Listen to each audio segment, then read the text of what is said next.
ஆனால் எங்கள் டைரக்டர் வச்சுட்டு பேசுகிறதுங்கிறது மட்டும்தான் எனக்கு ஒரு தொல்லையான சமாச்சாரம்.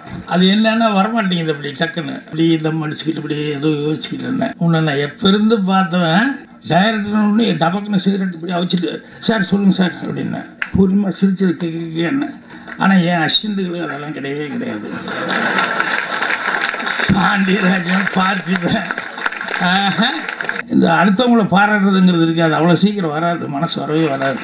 என்ன இவனையெல்லாம் நம்ம பேச வேண்டியிருக்குதே அப்படிங்கிறதுக்காகவே சில நேரத்தில் பேசிகிட்டு இருப்பாங்க. மரியாதைக்குரிய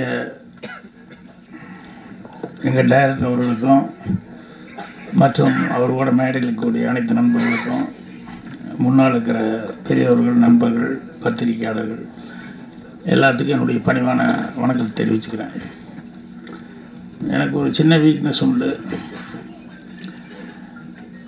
அது எல்லா பக்கம் நல்லா கலகலப்பாக பேசணும்னு நினைப்பேன், எல்லா இடத்தையும் நல்லா பேசுவேன். ஆனால் எங்கள் டைரக்டர் வச்சுட்டு பேசுகிறதுங்கிறது மட்டும்தான்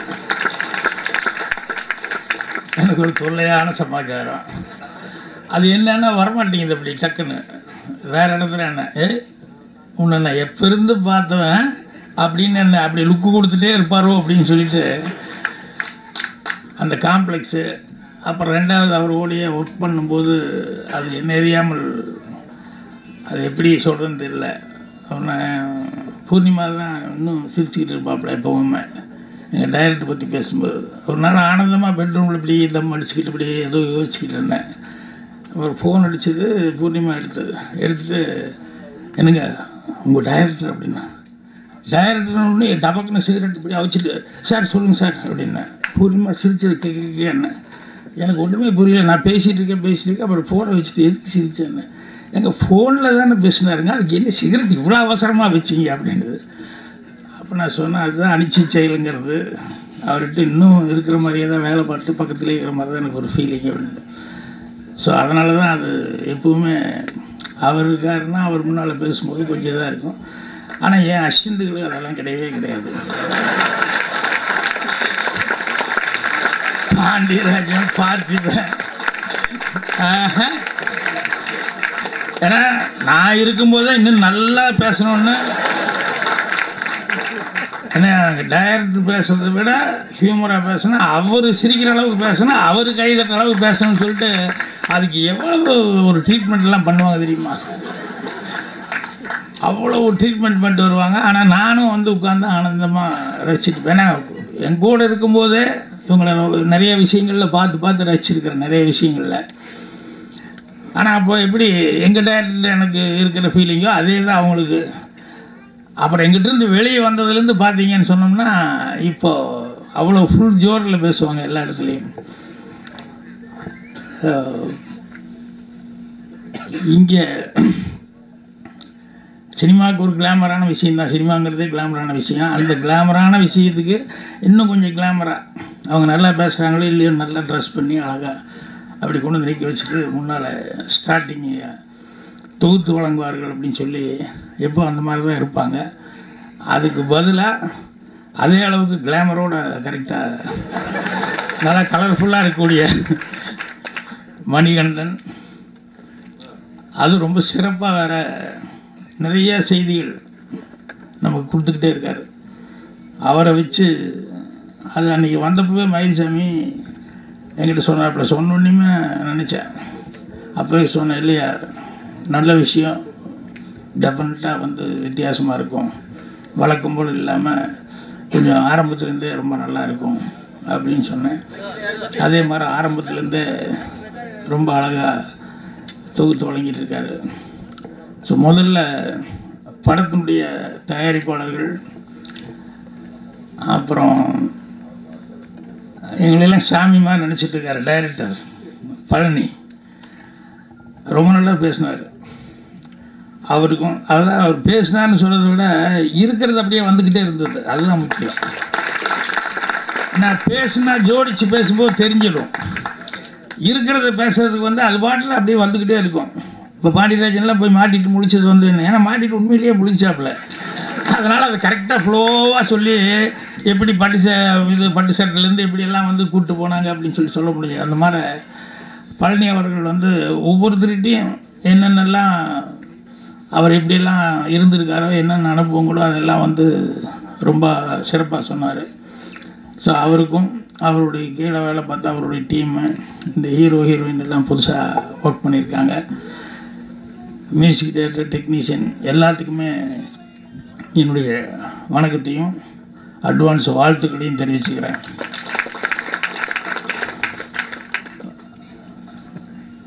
இங்கே அசிஸ்டன்ஸுக்கு அப்புறம் வந்து ஒருத்தர் பற்றி நான் சொல்லணும். யார்? நம்ம விவேக் அவர்களை பற்றி. சில்லக்கலைவாணர் அப்படிங்கிற ஒரு சிந்தனைகள் ஒவ்வொருத்தரும் ஒவ்வொரு ரூபத்தில் பார்ப்பாங்க. என்னை பொறுத்த வரைக்கும் அவர் நான் பார்க்குறதுங்கிறது வந்து இந்த அடுத்தவங்களை பாராட்டுறதுங்கிறது இருக்குது. அது அவ்வளோ சீக்கிரம் வராது, மனசு வரவே வராது. என்ன இவனையெல்லாம் நம்ம பேச வேண்டியிருக்குதே அப்படிங்கிறதுக்காகவே சில நேரம் பேசிகிட்டு இருப்பாங்க. ஆனால் விவேக் அப்படி இல்லை. தேடி தேடி ஒவ்வொருத்தரும் அவர் இருக்கிற மேடையில் நான் எப்பவுமே கவனிச்சுருக்கேன். ஒவ்வொருத்தருக்கும் என்ன சிறப்பு அம்சம் இருக்கோ அந்த சிறப்பு அம்சம். ஏன்னா எல்லாத்துக்கிட்டையும் ஒரு சிறப்பு அம்சம். ஏன்னா we can't expect everybody to be nice, but there is something nice in everybody's அப்படின்னு சொல்லுவாங்க. எல்லாத்தையும் சிறப்பானவன்னு சொல்லலைன்னா கூட ஏதாவது ஒரு சிறப்பான விஷயம் ஒவ்வொருத்துக்கிட்டையும் கண்டிப்பாக இருக்கணும். அது மாதிரி அவர் வந்து இருக்கிற மேடையில் யார் இருந்தாலும் அவங்கள வந்து தேடி தேடி பிடிச்சி அவங்கள வந்து அவங்களுடைய சிறப்புகளை பாராட்டுறதுங்கிறது அவருடைய சிறப்பான அம்சம். காலங்காத்தால் கலைஞர் ஒரு நாள் எனக்கு ஃபோன் பண்ணி, அவர் சிஎம்மாக இருக்கும்போது கலைஞர் அவர்கள் எனக்கு ஃபோன் பண்ணி 5:45 6 மணிக்கு 5:45 இருக்கும். 2 சிஎம்கிட்டேருந்து எனக்கு அந்த மாதிரி நேரத்தில் ஃபோன் வந்திருக்கு. அதில் ஒன்று வந்து கலைஞர்கிட்டேருந்து வந்தது, என்ன தூங்கிட்டு இருக்கியா அப்படின்னாரு. ஆமாம் சார் அப்படின்னேன். என்னென்ன விவேக் எழுதியிருக்காப்புல படத்தை பற்றி அவ்வளோ பிரமாதமாக இருக்குது அப்படின்னு சொல்லிட்டு எனக்கு ஃபோன் பண்ணி காலையில் 5:45 மணிக்கு அவர் படிச்சுட்டு அதுக்கப்புறம் சொன்னார். அதுக்கப்புறம் தான் நான் வந்து என் படத்தை பற்றியும் அவர் வந்து அவர் என்னென்னலாம் ரசிச்சார்னு சொல்லி எழுதி இது பண்ணார். ஸோ அந்த மாதிரி அவர்கிட்ட இருக்கக்கூடிய ரொம்ப சிறப்பான அம்சங்கிறது அடுத்தவங்ககிட்ட இருக்கிறத வந்து நல்ல விஷயங்களை பாராட்டுறது அப்படின்னு அவர் சொல்லும்போது ஒரு நல்ல ரிக்வெஸ்ட் வச்சுட்டு இருந்தார்.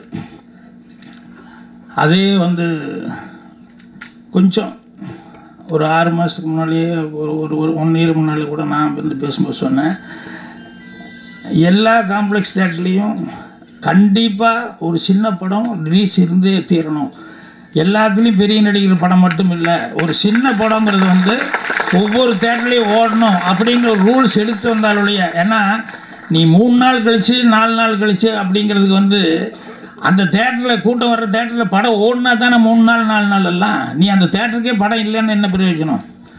ஸோ அந்த மாதிரி தேட்டர்களுக்கு வந்து படம் வந்து கண்டிப்பாக காம்ப்ளெக்ஸ் தேட்டரில் பெரிய தேட்டர்களில் வந்து சின்ன தேட்டருக்கு படம் கொடுத்துட்டாலே படத்தில் ஜீவன் இருந்தால் கண்டிப்பாக தப்பிச்சுக்குவோம். ஏன்னா ஜனங்க அங்கே வர்றாங்க, வரும்போது வந்து அவன் படத்தில் விஷயம் இருக்குதுன்னு சொன்னோம்னா உடனடியாக மவுத் டாக் வந்துடும், உடனடியாக வந்து படங்கள் சிறப்பு வந்துடும். அதனால் அவர் ரொம்ப அக்கறையோடு வந்து சொன்னார். எங்கள் டைரக்டர் வந்து அதை ரொம்ப ரசித்து இது பண்ணார். மயில்சாமி, ஏன்னா நிறைய எங்கள் டைரக்டர் பேச வேண்டியதுனால நான் நிறைய பேச முடியல. மயில்சாமி பற்றி சொல்கிறேன். நான் நினச்சிட்டு இருந்த மயில்சாமி என் படம் தான், தாவணி கனவுகள் தான் ஃபர்ஸ்ட் படம்னு நினச்சிக்கிட்டு இது வரைக்கும். இப்போ தான் வந்து எனக்கு முதல் சான்ஸ் கொடுத்தா அப்படின்னு ஒன்று இப்படி பார்த்துட்டு இருக்கிற பாண்டியராஜன் அப்படின்னாப்புல. இதனால் அது நான் இது ரொம்ப லேட்டாக தப்பாக புரிஞ்சுக்கிட்டு இருக்கிறேன் அப்படின்னு சொல்லிட்டு அப்புறம் நான் பாண்டியராஜன் கேட்டேன். ஆமாம் கன்னிராசி அப்படின்னாங்க. அப்புறம் உடனே டிஸ்கஷன், தாவணி கனவுகள் வந்ததா கன்னிராசி முதல்ல வந்ததா அப்படி இப்படின்னு சொல்லிட்டு நல்ல ஞாபகம் இருக்குது. நைட்டை போயிட்டு சீன் எடுக்கிறோம். அந்த தங்கச்சியை அவங்களுக்காக நான் வந்து போய் திருட போய் அப்புறம் போலீஸ்கிட்டேருந்து தப்பிச்சு வரும்போது பார்த்தா ஒரு 5 டெட் பாடி, ஒரு ஃபேமிலியே ஒரு 6-7 பேர் செத்து போயிருப்பாங்க. எல்லாம் மூடி வச்சு வெள்ளை துணி போட்டு இது போயிருக்கோம். நான் வந்து அந்த க்ரௌடில் வந்து பார்த்துட்டு ஷாக் ஆகிறேன். இப்போ க்ரௌடில் வந்து சொல்கிறாங்க என்னென்னா, ஒருத்தன் திருட போய் அந்த டோட்டல் ஃபேமிலி அவமானம் தாங்க முடியாமல் தற்கொலை பண்ணிக்கிட்டாங்க அப்படின்னு சீனு. அதில் அதை பற்றி எனக்கு அந்த விஷயத்தை வந்து என்ன சார் அப்படின்னு ஒன்று அந்த விஷயத்தை சொல்கிறது தான் மயில்சாமி கேரக்டர். அவனுக்கு தான் ஃபஸ்ட்டு சான்ஸ் கேட்டு வந்தாப்புல. என்ன தெரியும்னா மிமிக்ரி அது இதெல்லாம் பண்ணி காமிச்சாப்புல. சரி கோயம்புத்தூர்லேருந்து கொடுக்காவே உங்களை நினச்சிட்டு நான் புறப்பட்டு வந்துட்டேன் அப்படின்னாப்புல. சரிப்பா கண்டிப்பாக செய்கிறேன் அப்படின்னு சொல்லிட்டு அந்த கேரக்டரை ஃபிக்ஸ் பண்ணேன். அன்னைக்குன்னு பார்த்து ஓவராக நான் தம் அடிக்கிறேன்னு எல்லாருமே திருப்பி சொல்லிக்கிட்டு இருக்கிறதுனால சாயங்காலம் 6:30-7 மணிக்கு மேக்கப் போடும்போது வேண்டாம் அப்படின்னு சொல்லி அவைச்சிட்டு மேக்கப் போட்டு வந்துட்டேன். வந்தால் ஒரு டேக்கு, 2வது டேக்கு, 3வது டேக்கு போய்கிட்டே இருக்குது. இதே மயில் இன்னைக்குன்னு பார்த்து வேண்டான்னு சொல்லிட்டு அவைச்சிட்டு வந்தேன். என்னை வந்து 10 லட்ச ரூபா போல இருக்கு, கொஞ்சம் கான்சன்ட்ரேட் பண்ணுறான்னு. இல்லை சார் பண்ணிடுறேன், கரெக்டாக பண்ணிடுறேன் அப்படின்னு. அப்புறம் ஒரு 6-7 டேக் போச்சு. நான் பரவாயில்ல, சலிக்காமல் பரவாயில்ல, நிதானமாக பண்ணி எனக்கு நல்லா வர்ற வரைக்கும் சொல்லு அப்படின்னு. அப்புறம் 6-7 டேக் ஓகே ஆச்சு. அதுக்கப்புறம் கூப்பிட்டு ஒரு வார்த்தை சொன்னேன். அடுத்தவங்க மாதிரிலாம் பிரமாதமாக பேசுகிற, அடுத்தவங்க வாய்ஸ் எல்லாம் பிரமாதமாக பண்ணுற, மற்றவங்க ஒன்று திரும்பி பார்க்குறதுக்கு அடுத்தவங்க வாய்ஸ் யூஸ் பண்ண. ஆனால் திரும்பினவங்க ஒன்று விட்டு திரும்பாமல் இருக்கணும்னா உன் ஒரிஜினல் வாய்ஸ் அதை நீ கரெக்டாக டெவலப் பண்ணினா அதுதான் உனக்கு லைஃப்பில் என்றைக்குமே கடைசி வரைக்கும் உனக்கு ஸ்ட்ராங்காக பெரிய உதவியாக இருக்கும் அப்படின்னா. இப்போ அந்த வாய்ஸ் தான் உனக்கு மரியாதை வாங்கி கொடுத்துருக்கு. இன்றைக்கி டிவியில் பார்த்தீங்கன்னு சொன்னோம்னா அவர் என்ன மிமிக்ரி பண்ணாருங்கிறதெல்லாம் வந்து விட்டாங்க ஜனங்க. அதை தாண்டி இல்லை இந்த மயில்சாமிகிட்ட வேறு நிறைய விஷயங்கள் இருக்குது அப்படிங்கிறது தான் ஒரிஜினல் வாய்ஸில் இப்போ பேசும்போது தான் ஜனங்கிட்ட ரீச் ஆகிருக்குது. ஸோ அந்தளவுக்கு மயில்சாமியுடைய வளர்ச்சி அப்படிங்கிறது வந்து நான் வரும்போது கல்யாணம் ஆகாமல் தான் பார்த்தேன். இன்றைக்கி பையன் ஹீரோ எல்லாமே அந்த ஒவ்வொரு வளர்ச்சி அப்படிங்கிறதெல்லாம் பார்க்கும்போது ரொம்ப சந்தோஷமாக இருக்குது. ஸோ அடுத்தது எல்லோரும் சொன்னது ஒன்று தான், புரட்சித் தலைவர் மாதிரி பேசுறதுக்கு நிறைய பேர் இருக்காங்க, புரட்சித் தலைவர் அவரை பற்றியும் பேசுறதுக்கு நிறையா இருக்காங்க. ஆனால் அவர் மாதிரியே நிறைய விஷயங்கள் இருக்கவங்க இருக்காங்களான்னா அது மயில்சாமி. நானே பொறாமப்படுவேன், பரவாயில்லையே அப்படின்னு சொல்லிட்டு. நம்மளை வந்து கலைவாரிசு அது இதுன்னு ஏதோ சொன்னால் கூட அதிகமான நேரம் வந்து மயில்சாமி ஃபுல்லாக அவரை பற்றி அதிகமான நேரம் நினச்சிட்ருக்காப்புல, அதிகமான நேரம் செலவு பண்ணிட்டுருக்காப்புல அப்படின்னு சொல்லிட்டு அது வெளிப்படையாகவே நானே பார்த்து ரொம்ப ஆச்சரியப்பட்டிருக்கேன். அதே மாதிரி வந்து இந்த வெள்ளம் வந்த நேரத்தில் எல்லாம் வந்து என் பசங்களும் எல்லாம் ராத்திரி மகளும் போகும்போது மயில்சாமி எல்லா இடத்துலையும் ஃபோட்டோஸு அது இதுவும் பார்த்தேன். ஸோ என்னென்னா அந்த இயல்பாக அவர் சொன்னார்ல, படம் பார்த்தோன்னே கண்ணு தெரியாத ஒரு பொம்பளை எம்ஜிஆர் அடையாளம் தெரிஞ்சுக்கிறாங்கும் போது கண்ணு தெரிஞ்ச நம்ம அவரை வந்து அடையாளம் புரிஞ்சுக்கிட்டு அவருடைய நம்ம நடந்துக்கலன்னா அப்புறம் லைஃப்பில் என்ன அப்படிங்கிறது. ஸோ அதனால் அதுதான் நான் சொல்லுவேன், எம்ஜிஆர் மாதிரி நடிங்க. ஒரு 10 நாளைக்கு நடித்தாலே எம்ஜிஆர் மாதிரி உங்களுக்கு கேரக்டர் வந்துடும், 10 நாள் நடிக்க ஆரம்பித்தாலே போதும். அது மாதிரி மயில்சாமி அவர்கள் வந்து ரொம்ப லயிச்சு அவர் லைஃப் வந்து லீடு பண்ணிட்டுருக்கு. அதனால் காசு மேலே காசு அப்படிங்கிறதல்ல, அதை விட அதையும் தாண்டி இப்போ நேற்று கூட கேள்வி பதில் எழுதும்போது ஒரு மனுஷனுடைய பெரிய சொத்து என்ன அப்படின்னு சொல்லி சொன்னோம்னா ஒரு 4 பேர் எப்பவுமே அவரை பற்றி பேசுகிறது அளவுக்கு இருக்கிறது அப்படிங்கிறது தான் மிகப்பெரிய சொத்து அப்படிம்பேன். இன்றைக்கி இத்தனை பேர் வந்திருக்காங்கன்னா அதுதான் மயில்சாமி பெரிய சொத்து. இதுக்கு மேலே சொத்து வரும். எப்படின்னா இந்த நாங்கள்லாம் மட்டும் இங்கே இருக்கவங்க மட்டும் இல்லை, ஜனங்களும் அவனை ரெகனைஸ் பண்ணிட்டு பார்த்திபன் டக்குன்னு ஒரு வார்த்தை சொல்லிட்டு போனான். சில பேர்த்துக்கு சில இந்த நாக்குன்னு சொல்லுவாங்க. அந்த மாதிரி மயில்சாமி எலெக்ஷன் நின்னா கண்டிப்பாக ஜெயிச்சிருவாங்கன்னா மயில்சாமி நிற்கத்தான் போகிறான், கண்டிப்பாக ஜெயிக்கவும் போகிறான். இது கண்டிப்பாக நடக்கவும் போகுது. ஏன்னா இந்த டிவி பார்க்கும்போது வந்து எல்லாரும் கூடயும் பேசும்போது நமக்கு தெரியுது. அப்போ என்னென்னா ஜனங்களும் பார்த்துக்கிட்டே இருப்பாங்க. இப்போ மயில்சாமி போய் எலெக்ஷனில் போய் நின்று பெருசாக ஒன்றும் பேச வேண்டியது. ஏன்னா டெய்லி டிவியில் பேசிக்கிறது, ஆமாப்பா அன்றைக்கி அதை சொன்னார் இதை சொன்னார்னு சொல்லி ஜனங்க நல்லா கரெக்டாக ஃபாலோ பண்ணிட்டு இருக்காங்க. அதனால் வந்து மயில்சாமிக்கு அந்த காசு மேலே காசுங்கிறத விட பேர் மேலே பேருங்கிறது வந்து அது வந்து இன்னும் காத்துக்கிட்டு இருக்கு. என்னை விட எங்கள் டைரக்டர் இன்னும் நிறையா சொல்லுவாங்க. இல்லை மாற்றி விடல, உங்கள் மனசில் இருக்கிறது சொல்லும்போது இன்னும் எல்லாத்துக்கும் ரொம்ப சந்தோஷமாக இருக்கும். அதனால் டோட்டல் டீமுக்கு எல்லாத்துக்குமே என்னுடைய மனமார்ந்த வாழ்த்துக்களை தெரிவிச்சுக்கிறேன். நன்றி, வணக்கம். நிகழ்ச்சிக்கு போகிறதா இருந்தால் போக முடியலன்னா அதுக்கு நிறைய பதில் வச்சுருப்பாங்க. இன்றைக்கி அந்த விழா தெரியாமல் போச்சே, நான் நாளைக்குன்னு நினச்சேன், இன்றைக்கி கொஞ்சம் மழையாக இருந்ததுப்பா, அதான் பார்த்தேன். அப்புறம் டிராஃபிக் ஜாமு, அப்புறம் வீட்டில் யாருமே ஞாபகப்படுத்தலை. இன்றைக்கி பார்த்து எல்லாம் போயிட்டாங்க, அப்புறம் வண்டி எடுக்க ஆள் இல்லை. இப்படி பல சாக்கு ரெடியாக வச்சுருப்பாங்க. வராத்துக்கு போகாததுக்கு ரெடிமேடாக கொஸ்டின் ரெடி பண்ணுவோம். அந்த மாதிரி 1000 பதில்கள் இருந்தாலும் இந்த மனுஷனுக்காக, மயில்சாமிக்காக வந்தே ஆகணும்னு கங்கனை கட்டிட்டு எல்லாம் வந்திருக்காங்க. அதான் அவர் சம்பாதிச்ச பேர். எனக்கு பெரிய ஒரு சந்தோஷம். மயில்சாமியை கன்னிராசி படத்தில் அறிமுகப்படுத்தியது இந்த பாண்டியராஜின்னு சொல்லிக்கிறதுல இந்த நேரத்தை சந்தோஷப்படுத்திங்க. நன்றின்ற வார்த்தை சினிமாவில் ரொம்ப தேடுறது கஷ்டம், ரொம்ப கம்மி. சில பேர் நன்றி இல்லாமல் நடந்துக்குவாங்க. நம்ம யாரை வளர்த்து விட்டோமோ அவங்களே போயிட்டு பின்னாடி போயிட்டு நமக்கு ஆளை வச்சு சூனியம் பண்ணுவாங்க.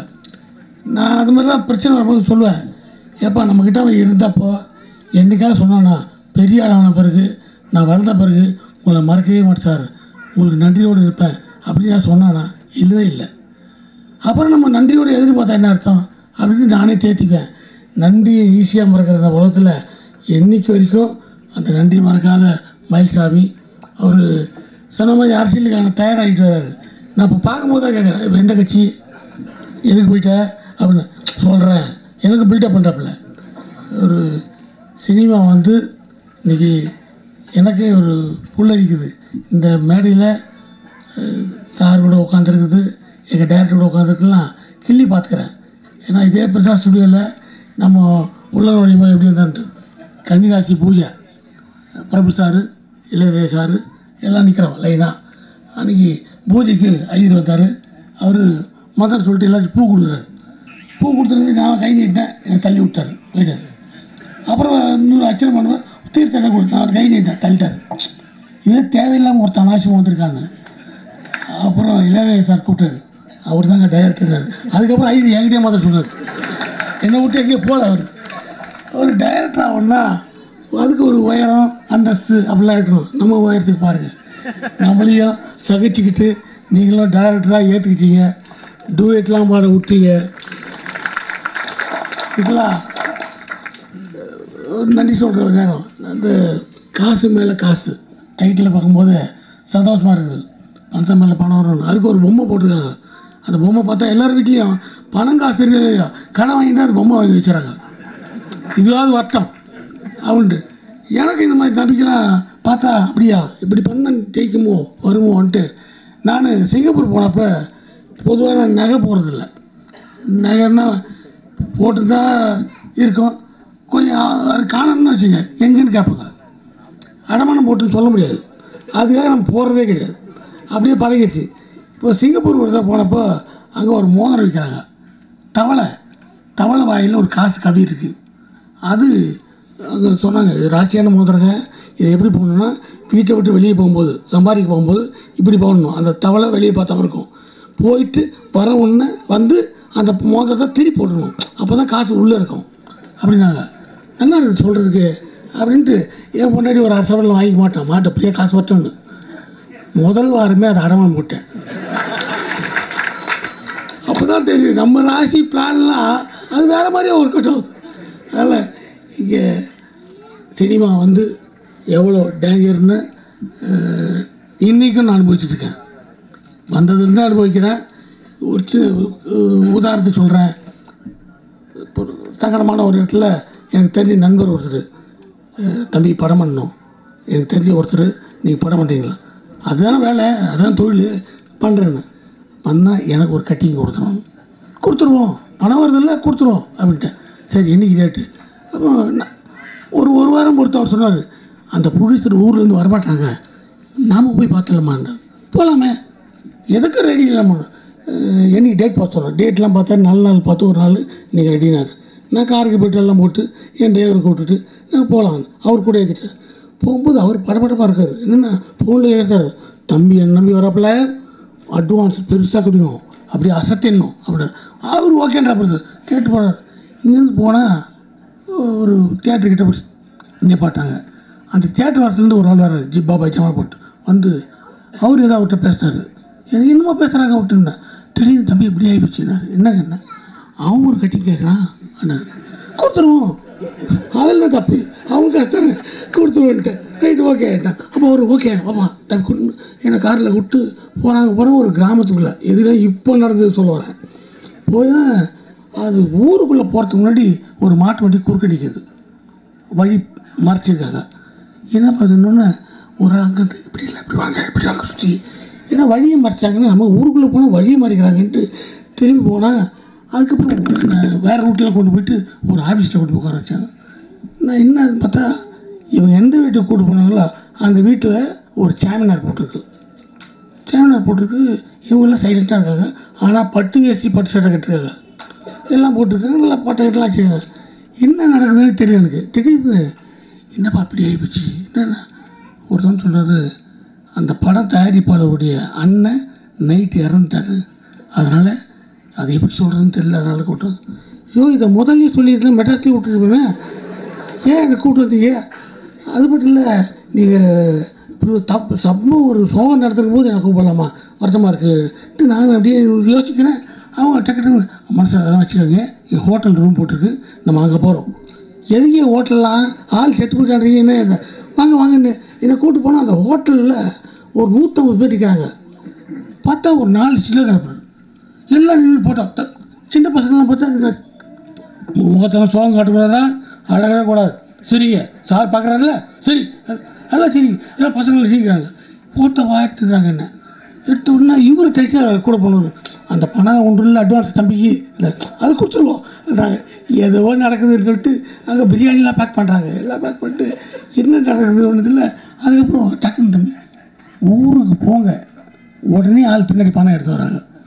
நான் பணம் பையில் தானே எடுத்து வருது, அதுக்கு ஒரு லாரி எடுத்து வருவாங்க அப்படின்னா இல்லை ஊருக்கு நீங்கள் போங்க, அதுக்கு முன்னாடி பணம் இருக்குவாங்க. நமக்கு ஆசை தானே, சரி ஓகே அப்படின்னா.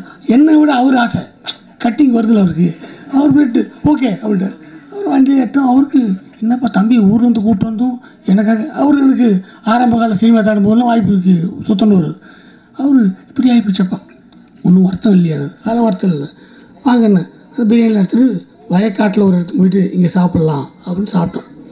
அப்போது அவர் ஃபோன் பண்ணி என்ன இப்படி ஆயிடுச்சு அப்படின்னு இருக்கிறது. அப்போ என் அசிஸ்டண்ட்டுக்கிட்ட கேட்டேன், டிரைவர்கிட்ட, பாடியை பார்த்தியா அப்படி, இது செத்துட்டாங்கடால ஏடா எல்லாரும் பட்டு வேஷ்டி பட்டு சட்டெலாம் போட்டுக்கிறான், நெத்திலாம் போட்டு வச்சுருக்காங்க, நீ பாடியை பார்க்கலையா சார் அப்படின்னா அவரும் அதிர்ச்சியானார். என்ன தெரியுதுன்னா என்னை இங்கேருந்து கூப்பிட்டு போய் இப்படி ஒரு படம் எடுக்க சொல்லி ஒரு 150 பேர் ஃபோட்டோ எடுத்துட்டாங்க. இதுதான் சினிமா, இதுதான் இவ்வளோ சினிமாவில் ஒரு எவ்வளோ பேர்லாம் எங்கள் வாத்தியார் எவ்வளோ பெரிய ஜாம்புவான அவர்கிட்ட வேலை பார்த்துட்டு இவ்வளோ வெற்றி படம்லாம் கொடுத்துருக்கோம், இவ்வளோ ஓடி இந்த பாண்டியராஜனுக்கு இந்த நிலைமை என்றால் ஒரு படம் பிடிக்கிறது ஒரு ப்ரொடியூசரை சரி பண்ணிடுது அவ்வளோ கஷ்டம். அந்த நிலைமையிலையும் காசு மேலே காசுன்னு ஒரு அற்புதமான படத்தை மயில்சாமியை மையமாக வச்சு பண்ணியிருக்காங்க. இது வெற்றி அடைஞ்சால் என்ன மாதிரி ஆளுக்கு இன்னும் தெம்பு வரும். நன்றி, வணக்கம்.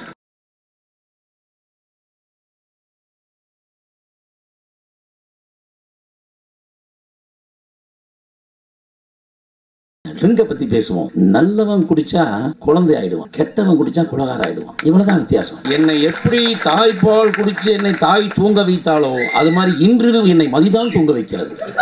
அதை நான் குறை சொல்லவே மாட்டேன். ஏன்னா அந்த குடியே என்னை பத்தி என்னமா குடிக்கிறான். நான் எந்த மேடையிலுமே 2 பக்கம் போட்டுப்பேன். பெக்கே போடாம பேசுற முதல் மேடை தான். காரில் ரெடியா வச்சு முடிஞ்சு குடிச்சுக்கலாம். இப்படிப்பட்ட மனுஷன் நம்மளை விட்டுட்டு போயிட்டானே அப்படிங்கிற ஒரு ஆதங்கம் ஒரு இருக்கு. மயில்சாமி சொல்லுங்க ஐயா, உங்க மேல ஜெயலலிதா அம்மாவுக்கு என்ன அப்படி ஒரு பாசம்? எது எப்பப்போ நடக்குமோ அது அப்பப்போ நடக்கும். சில நேரத்தில் தப்பான்னு கூட சில நேரத்தில் கனவுல அசிங்கமா பேசிடுவேன்.